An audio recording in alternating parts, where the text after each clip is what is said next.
గావించును అజాయమానో బహుదా విజాయితే. భగవద్గీతనందు కూడా ఇది స్పష్టం గావించబడినది. అజోపి నన్నవ్యాయాత్మ భూత నామీశ్వరోపి ప్రకృతిం సమధిష్టాయనం సంభవమాత్మమాయమా.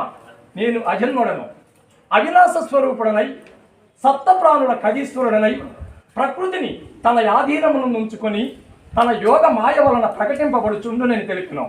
పురాణములందు కూడా ఈ విధముగా తెలుపబడింది. సృష్టి స్థిత్యంతకరణీయం బ్రహ్మ విష్ణు శివాత్మకం సంజ్ఞానం యాతి భగవానేక పవ జనార్దన. విష్ణు పురాణం 1:2:66. జగత్ సృష్టి స్థితి సంహారకారణభూతుడైన ఆ జనార్దనుడే బ్రహ్మ విష్ణు శివనామ ధ్యేయములతో ఉన్నాడు. భగవానుడు అజన్ముడైనను పరిత్రాణాయ సాధూనాం వినాశాయ సదృశుతాం ధర్మ సంస్థాపనార్థయ సంభవామి యుగే యుగే. సాధు సజ్జములను రక్షించుటకు దుర్మార్గులను నశింపజేయుటకు ధర్మ సంస్థాపనార్థమునకు ప్రతి యుగమునందు భగవానుడు అవతరించుచుండునని భావము. రూపభేదము వలన వారే బ్రహ్మ విష్ణు మహేశ్వర స్వరూపులు.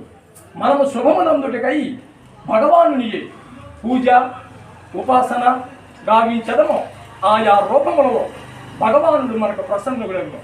ముక్తిం జనార్దన విచ్చన్ జ్ఞానమిచ్చన్ మహేశ్వర. ఆరోగ్యం భాస్కరాదిచ్చత్ ధనమిచ్చత్ హుతాసనాత్. భవబంధము నుండి విముక్తి పొందగోరు వారు విష్ణువును, ధ్యానము కొరకు మహేశ్వరుడిని, ఆరోగ్యము కొరకు సూర్యుడిని, ధనము కొరకు అగ్నిదేవుడిని ధ్యానము అర్చనలు గావించవలేను. ఆయా దేవతల యందు గల భక్తియే జన్మ జన్మాంతర కృత ఉపాసన అర్చనల ప్రకారము ఈ జన్మమునందు పొందగలము. మోక్షకామనతో ఆనాద్యనంత అజ అక్షర అవ్యయుందైన ఆ జనార్దుని ఏ మానవుడు అర్చించునో అట్టి మానవుడు సర్వజన వందితుడంటను సంశయము లేదు.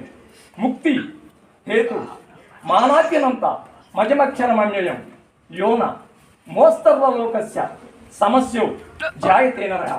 భగవదర్చన ఏ విధముగా గావించవలేనన్న ప్రశ్నకు శాస్త్రములు ఈ విధముగా తెలియజేస్తున్నవి.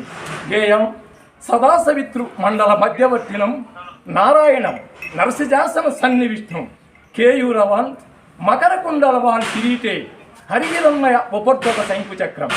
సూర్యమండల మధ్యమున కమలాసనమున సుఖపూర్వకముగా నాసీనుడైన భగవన్నారాయణుడు కేయూర మకర కుండల కిరీటధారి స్వర్ణ సమానమైన